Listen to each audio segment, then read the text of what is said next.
Hola a todos. Vamos a realizar a continuación la revisión de los ejercicios de repaso que realizamos el día jueves y viernes pasado en clases. Recuerden que la evaluación es el día jueves 11. A continuación vamos a ver uno por uno los ejercicios nuevamente. En primer lugar, ¿qué teníamos? Teníamos el ejercicio 1, el A, el B y el C, que eran ejercicios combinados. Entonces, ¿qué es lo que había que hacer? Separar en términos, como ustedes ven acá, ¿sí? Realizando las pancitas que llamamos. Recuerden que cuando existen paréntesis, como en este caso, dentro del paréntesis también hay que separar en términos. ¿De qué manera lo hacíamos? ¿Sí? Acuérdense que los más, los signos más y los signos menos, como en el ejercicio B, son los que van a indicarnos los términos que tenemos del ejercicio. ¿Sí? En este caso, entonces, en el A, ¿sí? Realizamos 144 dividido en 9 da 16, 63 dividido 7 da 9, bajamos el dividido 5, ¿sí? Porque todavía no hacemos nada con ese 5. Bajamos el 7 como está. Y acá, ¿qué nos queda resolver? En este término tenemos 3 por 2, ¿sí? ¿Cuánto es 3 por 2? 6, ¿sí? Entonces, resolvemos divisiones y resolvemos multiplicaciones. Si seguimos acá, ¿qué es lo que nos está, qué es lo que nos sigue quedando? En este caso, los paréntesis, ¿sí? Tienen que desaparecer los paréntesis. Entonces, ¿cómo hacemos? Resolvemos lo que está dentro del paréntesis. 16 más 9, 25. Ahí ya, en este caso, ya se fueron los paréntesis. Bajamos el 5, ¿sí? Más 7, más 6, ¿sí? Una vez más, podemos volver a separar en términos. Recuerde que para separar en términos, los signos que nos indican cuántos términos hay son los más y los menos. En este caso, vamos del 25 hasta el más, ¿sí? Acá está el otro más y acá está el igual. Bien, entonces nos queda 25 dividido 5 es 5, el 7 lo bajo como está y el 6 lo bajo como está. La sumatoria de eso nos da 18. Lo mismo hacemos para el ejercicio B y para el ejercicio C, ¿sí? De la misma manera, primero separamos en términos, luego resolvemos divisiones y multiplicaciones. En el caso de que haya paréntesis como acá, resolvemos lo que esté dentro del paréntesis, ¿sí? Para luego, ¿sí? Fíjense, en esta última fila, ¿qué es lo que nos queda? Nos quedan solamente los signos menos y los signos más, ¿sí? Ya se nos fueron, las multiplicaciones se nos fueron, las divisiones se nos fueron. Y los signos, los paréntesis también se nos han ido, ¿sí? A eso es a lo que tenemos que llegar para luego obtener el resultado final. Lo mismo para el ejercicio C. El segundo punto era realizar operaciones con decimales. Teníamos suma, resta, multiplicación y división. En el caso de la suma y la resta, ¿sí? ¿Qué es lo que nosotros tenemos que lograr? Tenemos que lograr que las comas nos queden alineadas, ¿sí? Es decir, en la misma columna. Fíjense, tenemos el 59,086, ahí está la coma. 199,37, allí está la coma. Y 0,43, donde la coma está debajo de las otras dos, ¿sí? ¿Cómo resolvemos? Resolvemos como hacemos todas las sumas comúnmente, ¿sí? ¿Qué es lo que sucede acá? Fíjense que tenemos 0,86, ¿sí? ¿Qué es lo que hay debajo del 6? Nada, ¿sí? Entonces, si hay nada, es como si hubiese un 0. 6 más 0, 6 más 0, 6. Directamente ponemos el 6. Ahora fíjense en esta columna. 8 más 7 más 3, ¿sí? ¿Qué es lo que nos da? 18. Me llevo una. 1 más 3 más 4, 8. 9 más 9, 18. Me llevo una. ¿Sí? 1 más 5 más 9, 15. Me llevo una. 1 más 1, 2. ¿Sí? Lo mismo vamos a aplicar para la resta. Cuando pongamos los números, tienen que estar las comas alineadas, es decir, las comas una abajo de las otras. Fíjense acá en el resultado de la suma, volviendo a la suma. Fíjense en el resultado. ¿Dónde pusimos la coma? Alineadas, ¿sí? A las comas anteriores, ¿sí? Fíjense, la bajamos en el mismo lugar, no la cambiamos de posición, ¿ok? Entonces, volviendo a la resta. La resta era 2.345,23 menos 127,483. Fíjense una cosa, observen algo. 2.345,23, ¿sí?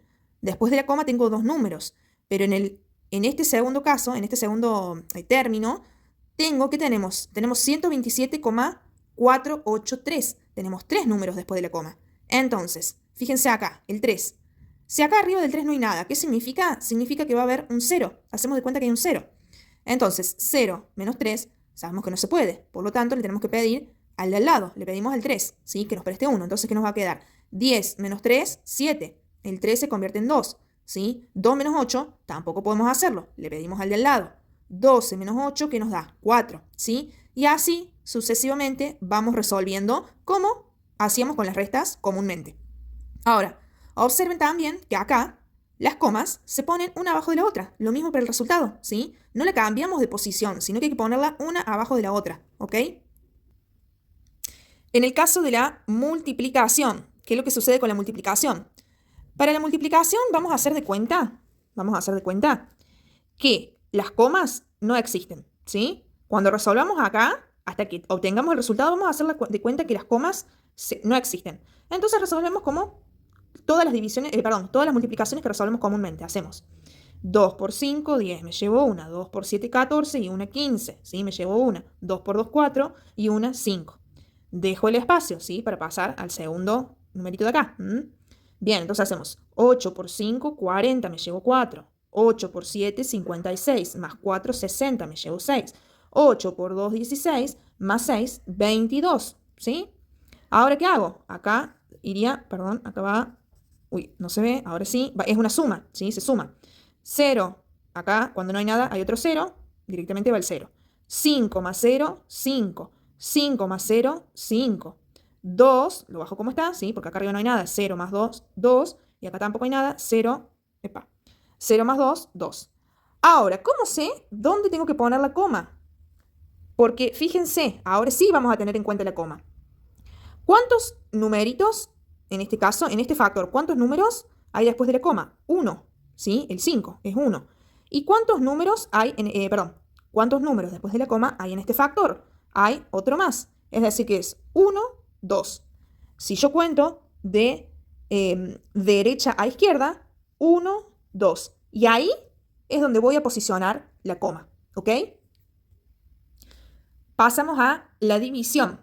Fíjense, tenemos 5 dividido 0,025. ¿Qué había que hacer en este caso? Fíjense, ustedes lo primero que se tienen que preguntar es si en el divisor, ¿sí? Les decía, fíjense acá, dividendo y divisor. En el divisor tenemos coma. Lo que yo tengo que lograr es que el divisor me quede sin la coma. Por lo tanto, en este caso, ¿cómo vamos a hacer? A la coma la vamos a correr 1, 2, 3 lugares, ¿sí? ¿Y qué me va a quedar? Si la coma acá ya se fue, me va a quedar el 25 solito. Me va a quedar 0, 0, 25, ¿sí? Los ceros no valen nada, por lo tanto ponemos el 25 solito. Ahora, fíjense una cosa en el dividendo. En el dividendo tenemos el 5. ¿Qué pasa? La coma no está, no tenemos coma. Entonces, si en este caso corrimos 3 lugares del divisor para sacar la coma, lo que voy a hacer con el dividendo es agregarle ceros, ¿sí? De acuerdo a la cantidad de lugares que yo corrí la coma en el divisor. Si acá la corrí 1, 2, 3, por lo tanto, en el dividendo voy a agregar ¿cuántos ceros? 1, 2, 3 ceros, ¿sí? Entonces, ¿qué es lo que me queda acá? En este caso me queda 5.000 dividido 25. Entonces, ¿qué tomo? Tomo primero el 50. Tenemos el 50, entonces. 25 por cuánto me va a dar 50. ¿O cuántas veces entra el 25 en el 50? Entra 2 veces. 25 por 2 es 50. Acuérdense que las divisiones las hacemos sin la resta. Entonces, 50 menos 50 me da el primer cero que tengo acá. Luego, ¿qué hago? Tengo que bajar el otro cero que tengo acá. ¿Qué pasa? ¿Cuántas veces me entra el 25 en el 0? 0. ¿Sí? 0. ¿Qué hago? Bajo el último cero que me queda. Lo bajo acá. Bien. Nuevamente, ¿cuántas veces me entra el 25 en el 0? 0. ¿Sí? Entonces acá ya está. Se terminó la división, ¿sí? Y el resultado que nos da, que es el cociente, es 200. El resto en este caso sería el 0. La siguiente división. La siguiente división es 56,7 dividido 10,5. ¿Qué sucede acá? Fíjense, ustedes lo primero que tienen que preguntarse es si en el divisor tienen coma. Ustedes ven acá que sí tienen coma. Entonces, como tienen coma, ¿qué hay que hacer? Hay que sacarla. ¿Cuántos lugares vamos a correr la coma para que se vaya? En este caso, un lugar. Listo, me queda entonces 105. Ahora, ¿qué sucede? Si yo moví la coma en el divisor, también lo tengo que hacer en el dividendo. Y justo se da que en este caso el dividendo tiene coma. Por lo tanto, si corrí un lugar la coma en el divisor, en el dividendo voy a tener que hacer exactamente lo mismo, ¿sí? Por lo tanto, se me fue la coma y me queda 567. 567 dividido 105, vamos a ver cuánto es. En este caso, ¿qué hacemos? Hacemos 105 por 5, ¿sí? Si hacen la cuenta, les va a dar Si hacen la cuenta, les va a dar 525. Entonces, 567 menos 525 nos va a dar 42, ¿sí? ¿Qué sucede acá? Yo quiero obtener un número decimal, porque si no me va a quedar acá el resto, me va a quedar 42. Entonces, para que no me quede 42, ¿sí? Para obtener resto 0, en este caso, ¿qué es lo que hago? Agrego un 0, ¿sí? En el resto, y cuando agrego un 0 en el resto, ¿qué pasaba en el cociente? ¿Qué había que agregar? La coma, ¿sí? Entonces, ahora sí, si yo hago 105 por 4, ¿sí? 105 por 4, me va a dar 420. 420 menos 420, el resultado es 0. Por lo tanto, ahí obtuve el resto 0.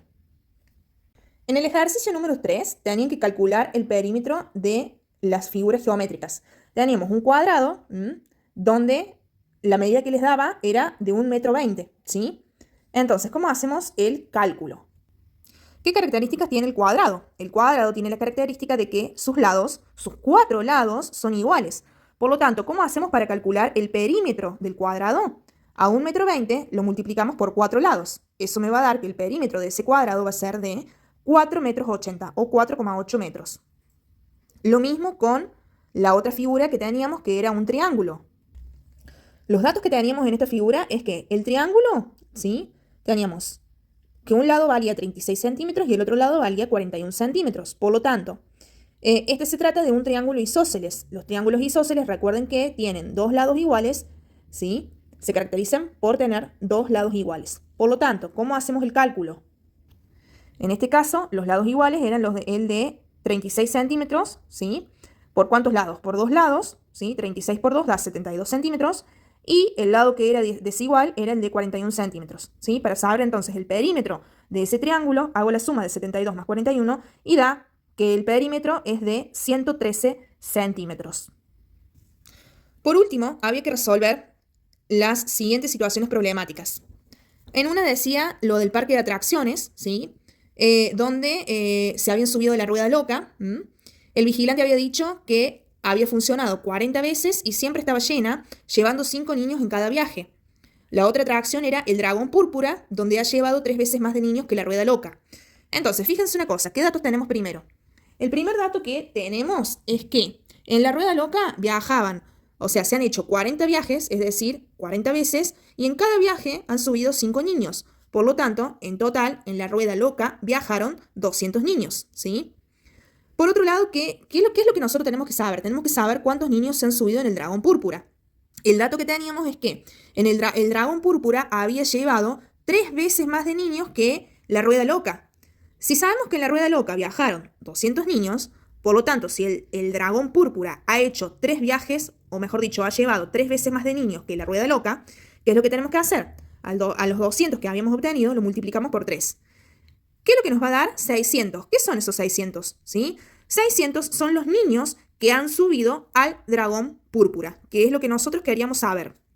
El segundo problema era sobre Katy y Miguel, donde decía que escribían muy rápido en la computadora y que Katy hacía o escribía una hoja entera en 18 minutos, ¿sí? Fíjense acá, Katy escribe una hoja en 18 minutos y Miguel escribe una hoja en 24 minutos. ¿Qué sucede? Katy había estado escribiendo 270 minutos en total y Miguel había estado escribiendo 312 minutos en total. Entonces, lo que se quería saber es cuántas hojas tenía el trabajo en total. Fíjense una cosa, entonces, dijimos que Katy escribe una hoja en 18 minutos. Ella estuvo escribiendo 270 minutos, por lo tanto tenemos que averiguar cuántas son las hojas que escribió Katy. ¿Cómo hacemos eso? A los 270 minutos los dividimos por 18 minutos, que era lo que tardaba Katy en escribir una hoja. ¿Qué es lo que nos da esto? Nos da 15, ¿sí? El resultado es 15. Es decir, que 15 son la cantidad de hojas que escribió Katy en los 270 minutos.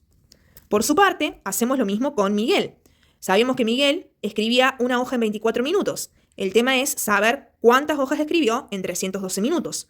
Por lo tanto, hacemos lo mismo. 312 minutos dividido 24 nos va a dar 13, ¿sí? ¿Qué son las 13? Son 13 hojas que escribió Miguel en 312 minutos, ¿sí? Ahora, la pregunta es, ¿cuántas hojas tenía el trabajo en total? Si sumo las hojas que escribió Katy, que son 15, más las hojas que escribió Miguel, que son 13, el total, ¿sí? Fíjense acá, en total el trabajo tenía 28 hojas. 15 más 13, 28. La última situación problemática era la de los colectivos y la de la estación de tren. Decía que habían llegado 14 colectivos llenos, cada uno con una capacidad para 45 personas sentadas. Los pasajeros de los 14 colectivos subieron a un tren. El tren tiene vagones con capacidad para 56 pasajeros sentados por vagón. Entonces, ¿qué es lo que sabemos acá? Sabemos que los 14 colectivos llevaban 45 personas, ¿sí? Por colectivo. Eso nos da un total de 630 personas, es decir que en esos 14 colectivos viajaban 630 personas. Y la pregunta A, ¿qué nos decía? Nos decía, ¿cuántas personas llegaron a la estación del tren? ¿Sí? Acá, en una parte del problema, dice que los pasajeros de los 14 colectivos subieron a un tren. Por lo tanto, los 14 colectivos llegaron al tren. Es decir, que las 630 personas son las que llegaron a la estación de tren. Esa sería la respuesta A.